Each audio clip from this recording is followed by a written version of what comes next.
Գյորջյան Կասկադ 60 ամիս փուլային վճարում բազմաթիվ առավելություններ։ Ազգային ժողովի մեծարգո նախագահ, հարգելի գործընկերներ, եթե այս նախագծով իրապես կլուծվի այդ թափառող շների հարցը, ես լիակատար իմ աջակցությունն եմ հայտնում, ես ուզում եմ մի երկու դրվագ ասել, տեսեք, գնացել եմ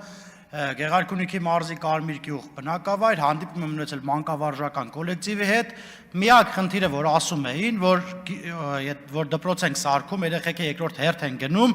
արդեն ուշ ժամի վերջանալու դեպքում երեխեքը տուն գնալու խնդիր ունեն, այսինքն ոտով տուն չեն կարող գնանք, այդ շներն հարձակվում են եւ այլն եւ այլն։ Եվ ասենք պատկերացնում եք, չէ՞, պատանին տուն է գնում, այդ շունն հարձակվում, լավ այդ պահին իրեն չի գծում, բայց դրանից հետո բխող իր բոլոր հետևանքներով։ Կամ մտնում ես խանութ, որը գիշերվասմեն է աշխատում, խանութի աշխատակցի միակ բանն ինչն է, ասում է, բայ այս շների հարցը վերջը ո՞նց կլինի, այս շները չեն թողում, որ տուն եթանք։ Նախ երկրորդը, այդ համայնքներում ըստ էության պետք է ստեղծման գործընթացը կատարվեր, ես դες գիտեմ, բայց մի հատ հարց էլ այնտեղ ակաժներին բաներ են խփում եւ այլն, հարց, արդյոք այդ գործընթացը լիարժեք է արվում, թե չէ, որպեսզի այդ շները ագրեսիվ չլինեն։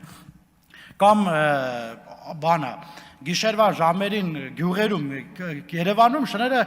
անցումով են անցնում, բայց գյուղերում այդ շներն էլ այդքան չեն զարգացել, որ անցումով անցնեն, գյուղերում բանը հենց աղբի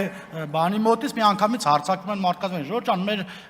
նպատակն առաջին հերթին իմ կարծիքով պետք է լինի մարդկային կյանքերը, ոչ թե հա, օքեյ, բոլորս էլ կենդաններ սիրում ենք, բոլորս էլ կենդաններ պահում ենք, շնորհակալություն։